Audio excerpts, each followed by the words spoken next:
Hello and welcome to another episode of Alter Your Health Live. We are live on Facebook and Instagram as always, but actually we're a day early because we've got some things coming up. But we are excited to dive into a good conversation. And if it's your first time stopping through, hello and welcome. I'm Dr. Benjamin Alter. I'm your co-host, Dr. Susanna Alter. And this is the Alter Your Health podcast, which is your source of information and inspiration to promote the holistic transformation of your health and the health of our planet. And this conversation, we are going to revisit the huge topic of stress. We have talked about it before a number of times. It's a huge part of our conversations in our Alter Health Healing community, which is our offering of working with people in a group where we facilitate a conversation amongst like-minded self-healing individuals like you. And also it's a huge topic of our course on medicinal living, which is actually open for pre-registration now. And you can learn more at www.alter.health/course. But we're not here to share with you the things that we do. We're here to have a conversation about stress. And what just came to me as I was naming this episode was diffusing the stress bomb, because a lot of people feel really disempowered, like there are just these stress bombs in their life and they're just inevitably going to blow up in their face. And we are just subject to that sort of thing happening in our life. And we just have to like find a bunker or something to hide from the fallout of this stress bomb. But when in reality, I believe that we can actually diffuse the bomb. And really what I mean by that is get to the root of stress, which, a lot of people say that stress is the root of health issues. It is definitely a contributor to so many health issues for so many reasons that we're going to talk about. But it's like, what if we could actually get to the root of that and actually diffuse the bomb that is the stress that is exacerbating our physical and mental health issues? So I'm excited to discuss this. Me too. Yeah, let's talk about the root cause of the root cause, the root cause of stress. The root of the root. Yeah. Well, I think it would be a great place to start just talking about the brain-body connection and how stress influences our bodies physiologically, because this is really well understood, and many of you listeners out there probably have some grasp around this, or at least have an experience of how stress impacts your physiology. But we can just go over the science really briefly to remind you and to connect you with the power of stress. And it really comes down to this study of psycho-endo-neuroimmunology, the study of psychology mixed with endocrinology, mixed with neurology, mixed with immunology. This is how we are wired to perceive and to respond from stressful situations. It's actually part of our evolutionary makeup that has allowed us to evade harm's way during these acute stressors that we were inevitably faced with. We are inevitably faced with. But in today's world, we are living in acute stress all of the time, even though we're just watching a TV show, watching a movie, reading the news, having a conversation with somebody. We are oftentimes experiencing acute physiologic stress in a chronic state.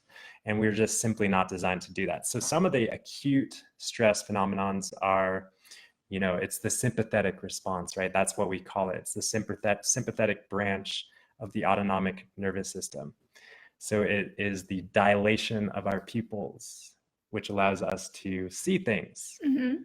What else is it? It's the dilation of our bronchioles, which are in our lungs. So that helps us to breathe more air so that we can run faster from the tiger. Right. And it's also the slowing down of all of the digestive processes, because we want to use energy to run and evade harm's way. We don't really care about using energy to digest food. That is so not a priority when we're under stress. Mm-hmm. Also, our heart rate goes up, and that's also as a way to run faster, get away from the tiger. But what also happens is that our blood pressure is then increased, and that our blood sugar is also increased. The liver, sorry, I just blanked. So there's a couple of reasons for that. It comes to the hormone cortisol, which stimulates gluconeogenesis, or the breakdown of proteins and fats and glycogen to create fuel so that we can fuel the muscles and fuel all the organs so we can, once again, just evade the stressful situation. So, yeah. Yeah, I think we covered a lot of them. Yeah, and then there is the effect of cortisol and adrenaline on the body beyond this, which is, when we get into more of a chronic exposure to stress, this cortisol can totally throw off our circadian rhythm. It can keep us awake at night and can prevent us from sleeping well. And it can suppress our immunity in prolonged states of stress. Actually, acute stress, like when we're exposed to an injury, or when we fall off a bike, or for example, which is something that I've done a few times in my life, we actually, in the acute stress response, we experience this huge immune boost and this huge anti-inflammatory response. But then over prolonged time, if you were to continue to expose yourself to that sort of acute stress, which a lot of us invariably do, we actually experience suppression of our immune system due to heightened prolonged states of high cortisol, and also increased inflammation. So a lot of inflammatory conditions, or a lot of conditions that are immunologically related, are absolutely 100% exacerbated by stress. I think we could safely say that every physiologic condition, every symptom or disease is exacerbated by stress. I know my barometer for stress physically typically reveals itself on my skin. I can have like outbreaks of some sort. Yeah. What about you? Well, I'm sure all of our listeners can relate to a time when there was a perceived stress. Maybe they were standing up in front of a big crowd to speak. Maybe they had a big test the next day, and they could actually feel a sensation in their body, whether it was butterflies in the stomach or heart racing, just feeling on edge, kind of jittery. That is the brain-body connection. And in that chronic state, that like those kind of short-term scenarios, they're just sensations in the body. But over time, that can progress to disease and harm our organs and tissues. How do you experience stress in your body? Like, my barometer is, my skin, like I said, and obviously that's not instantaneous, like the butterflies, like the in the moment stress. But when I'm chronically stressed, I'm more prone to like an outbreak of some pimples or something on my face. For me, it goes straight to my gut. I don't digest my food as well. I might have some bloating. I might get a tummy ache. A stomach ache. So yeah, it definitely goes straight to my gut. Yeah. So, and then when we're experiencing, in my case, when I see or feel a pimple coming on my face, it can stress me out more, and we can get in this kind of chronic futile cycle where the stress bomb is like rising, and it's like the fuse is lit, and that's the opportunity that we have to diffuse the stress bomb. So really this conversation that we're having about, feeling the symptoms that we are associated with stress, it's really a matter of bringing awareness to the stress. A lot of people just, oh, I'm not stressed, I don't get stressed, or, oh yeah, I'm stressed and I operate well with stress, there's no problem with being stressed, or it's, it's just an inevitable part of life, being stressed, and I got this. And that attitude to it, from my perspective, just doesn't allow us to diffuse the stress bomb. So really, pointing it out, naming it, becoming aware of it, from a neutral, obviously, hopefully more or less non-judgmental way, we can just kind of raise our awareness, raise our consciousness around our experience of stress. I think that's the first step of diffusing the stress bomb. Yeah, I think it's also important to highlight the perspective that these symptoms and these sensations that we feel in our body, they are like what Ben is saying, a barometer. They're a rumble strip. They kind of help bring us back to center. Rumble strip, like if you're driving on the road and like on either side of the lane, like, prevent you from driving into oncoming traffic, there is a rumble strip in the middle of the road that'll wake you up and put you back in your lane. So we've got these symptoms to wake us up and put us back in our lane. Right. Whether that lane is, to promote more physically supporting practices in one's life, or whether it is more mental, to come back to our mental center. And the more people become sensitive to their physical sensations, I think the more easily they can be aware, oh, wait, okay, I am a little bit off center. How can I bring myself back to center? Yeah. So it's about that neutral, objective, compassionate awareness. And then once we have that awareness, there are a couple things that I think we can actually physically, practically do to kind of nip stress in the butt, so to speak. And my favorite, I'll just share what really works for me and what I have observed and witnessed and heard really works for pretty much everybody. And the most powerful thing to combat or face stress is breath, because breath is the link between our brain and our body. When we're stressed, we can unconsciously, in autopilot mode, shorten our breath and just have shallow hyperventilation. And that exacerbates the stress response that triggers all of the sympathetic neurons in our body. But we have this opportunity and ability to consciously control our breath. Unlike a lot of other autonomic or automatic functions that happen in our bodies, our breath is something that we can 100% consciously control. That is until, we can't hold our breath to pass out. We can't hold our breath and like kill ourselves by holding our breath, because actually our body has the wisdom that will cause us to pass out and then allow us to regain normal autonomic breathing again. So we can't, we can control it, but not to some ridiculous extent that is completely detrimental to our health, which is really interesting.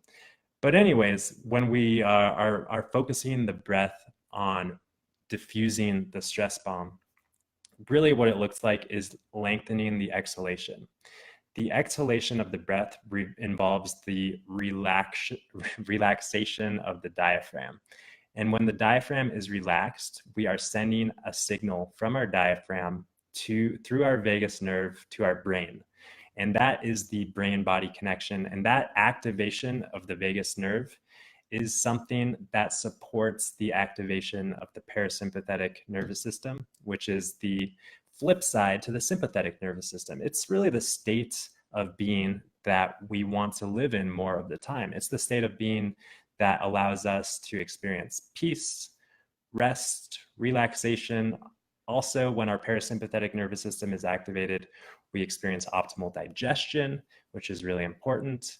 And we also experience health and healing and detoxification and repair and regeneration of tissues that are damaged and these sort of things. So the breath is really the quickest way to totally bypass the sympathetic stress bomb and totally diffuse the bomb and go right into a parasympathetic state.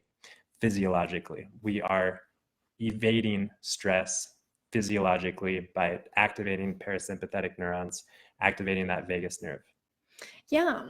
And what can also help to diffuse the stress bomb is simply understanding where stress comes from. Yeah, before we do that, because that is the ultimate diffuser. That is the ultimate diffuser. But before we do that, breath is really, powerful. And I think what's also very powerful for me is looking outside in nature, putting my feet on the ground, looking at a flower or a tree or a bird or wildlife of some sort, and just like witnessing the perfection in the world on a deep kind of universal level. And that just allows me to gain a little bit of perspective in my life.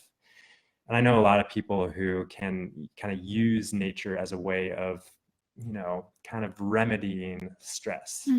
Yeah, there's so many tools. I mean, journaling is a really powerful tool for me. yoga for some people, getting out and exercising. There's many different tools. Totally. But Mhm. but we have to understand, this brings us to kind of the next topic of this conversation. What we've talked about, we talked about stress and kind of how the brain body connection is wired. We talked about some of these tools that can, diffuse or, kind of address the stress response to some degree. But now, we want to talk about really where stress comes from, which Mhm. is, from my understanding, the most empowered place to live from, and really some of the most important information. Because if we understand where stress comes from, then we are just simply not susceptible to being overcome by stress. Mhm. That's not to say we don't experience stress, but it is not going to wrap us up and control us. Yeah. So you might have noticed when we were talking about this sympathetic nervous system response in the body, we're saying that it's a response to perceived stress. Yeah, I don't know if I used that word, but that is an important word, perceived. It's a key word because stress really does come from our perception of what is happening around us. Psychologic stress. Psychologic stress, exactly. So when we ask this question, where does stress come from? The answer is your thoughts. Which could otherwise be called your perception. Mm-hmm. Because what happens, happens, and then there is an action, then there's a response to what happens. But actually, between what happens and the response, there's actually our perception of what happens. Right. You want to give an example or two? Sure, sure. Well, that's why, I have my quotation fingers up. Some stressful event can happen, but different people can respond to it in different ways. For example, let's say you just went through a breakup. And one person might have thoughts about that breakup that consist of, oh, it's because I'm not good enough. It's because I'm ugly. It's because I did this wrong or did that wrong. And they might feel a lot of grief and a lot of self-blame around it. The next person might say, oh, that jerk, he or she did this and that, and I can't believe it. And they might feel a lot of anger. The next person might say, oh, well, now this is great. This is an opportunity for me to go meet new people. And they might actually feel a lot of freedom. Someone might feel a lot of guilt because of their thoughts. And so we can see that different quality of thoughts lead to a different quality of an emotional experience in a person. But the event itself could have been the same. It's just, it depends on how we think about it, what our thoughts are about that event. Mm-hmm. Yeah. And really, another powerful example of this is the story of Viktor Frankl in the Nazi concentration camps. And he's got, a powerful, famous quote from his book, that in between stimulus and response is man's freedom to choose. And we have the freedom to choose our response. And really, what that means is we have the freedom to choose what thoughts we believe and what thoughts we hold on to. This kind of brings us to the whole topic of thought, which is, something that we can talk about for hours. But the fact of the matter is that thoughts are really formless energies. And a lot of us can feel consumed by our thoughts in moments, especially in moments where we perceive stress. Because really, something happens, right? And then we think, oh, this shouldn't happen. Oh, what, that means this. Oh, now I'm going to have to do this. We feel this kind of stacking up of our thoughts. We can feel overwhelmed really quickly, and then we can feel stressed that we're overwhelmed, and then we can criticize ourselves for feeling overwhelmed. Oh, I shouldn't be stressed. I shouldn't be feeling this. And then it just adds layers upon layers of these stressful thoughts onto our mind, onto our, peaceful mind. And the fact of the matter is, we don't want to try and control our thoughts, because that is something that is absolutely invariably impossible to do. Right. You're just going to add more thoughts on top of that big mountain of thoughts you already have swirling in your head. oh, I shouldn't be feeling this way. I shouldn't be thinking this Or, way. oh, gotta think that way instead. Oh, gotta think that way instead. Oh, I should be thinking that. No, no, no, no. Yes, yes, no, no. Yeah. And then, sooner or later, we experience the essence of the monkey mind.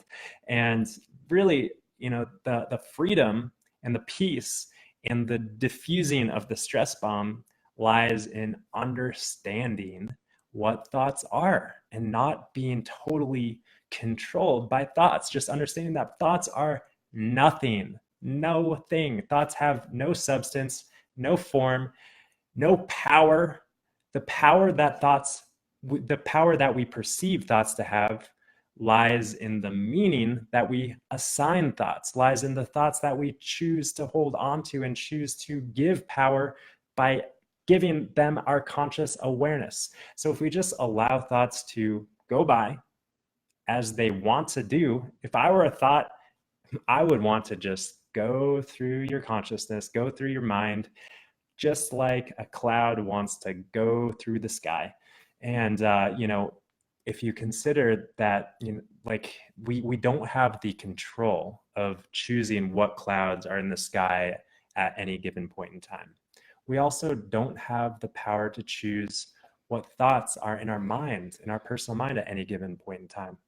So the more we can just understand our, humble place in this world, our humble, place in relationship to our thoughts, which are just going to happen. It's just part of being human. It's a gift. Yeah. Can I give an example? Sure. Okay. It'll be short, I promise, Ben. So I used to feel a lot of stress around being insecure in my relationship with Ben.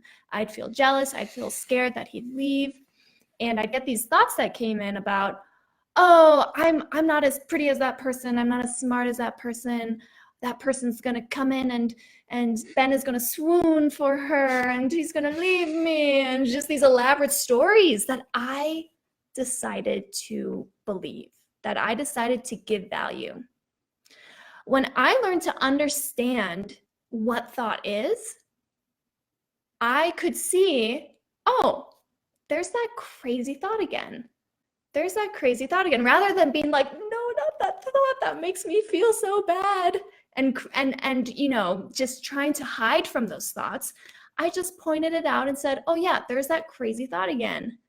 And I could see so clearly if I chose to believe that thought and take it seriously, that would lead me down this whole crazy path of acting out crazily. Yeah, because ultimately that is where our actions stem from. Our actions and behaviors and habits stem from our thoughts. Right. Yeah. And so with this understanding now, I'm so happy to say that I feel so secure in my relationship with Ben, but that doesn't mean that I don't have those thoughts come in every now and then. They actually tend to not come in as often anymore, which is great. Yeah, but if they did, But then if they that did, would be fine too, right? Exactly. Yeah. They don't have power over me or my actions in my life. Yeah. And so, yes, that's just an example. And we could go on and on with so many great examples of how thought reveals itself and how thought can, it's like thought comes up and it can either totally create this stress bomb, or we can do just like what you said, Susanna, and just diffuse it in the moment. And it's really just a matter of understanding. Yeah. That is the key, the magic ticket, the golden ticket. Yeah. The magic trick. And another level of this understanding is seeing the difference between personal thinking and other divine thought. And so when you have a thought come in that creates a negative feeling in your body, that is the indicator that that's personal thinking. That's important. That's really important, because when we feel stress, we all feel something in our body. So yeah. Awareness of that sensation can then lead us to the awareness of our thought realm, and we can remind ourselves, oh yeah, okay, there's some thought in my head right now that's making me feel this way, and I know at some point it's going to pass. I know I don't need to take it Right. seriously. So speaking of stressful thoughts, I'm having this thought right now that's like, oh my gosh, we got to wrap this up, because I don't really want to talk too much more about this because I want to keep this short and sweet. I don't want to like stress people out. I know I don't have that power, but Are you acting from your stress? no, I'm acting from a place of really knowing that I want to create a short podcast episode today. All right. Okay. And I want to wrap up with a reminder about, for anyone who is just really curious to know more about stress and know more about mind and thought and consciousness and understanding how stress can be influencing your experience of health, your experience of well-being in your life. That is something that we absolutely work with all the time in our private practice, one-on-one with individuals, but it's also a huge part of our conversations, like I said, in our weekly Alter Health Healing community meetings, which we offer a free membership to. It's a 2-week free membership to anyone who wants to try it out and come join our Alter Health Healing community meetings, which take place once weekly. And then this is a huge part of our medicinal living online course as well.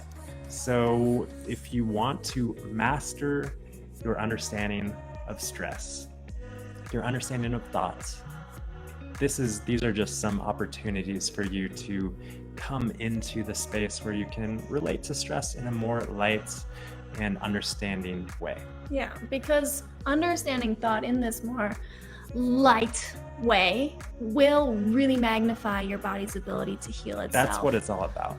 Yes. So we're going to head off on into the rest of our day, and we appreciate you for tuning in. And just a reminder, if it's your first time listening and if you do enjoy this sort of material, you can like this video or podcast. You can share it with someone who you feel like would be touched or inspired by receiving this sort of information.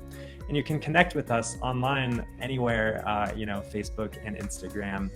And send us an email if you have any specific feedback, topics, questions that you're curious about, info@alter.health, and more information on us and everything that we do, www.alter.health. So we look forward to seeing you next week, back to our regular scheduled program. But in the meantime, have a wonderful rest of your week. Stay healthy. And remember how to diffuse that stress bomb that will inevitably, reveal itself in your life. Bye for now.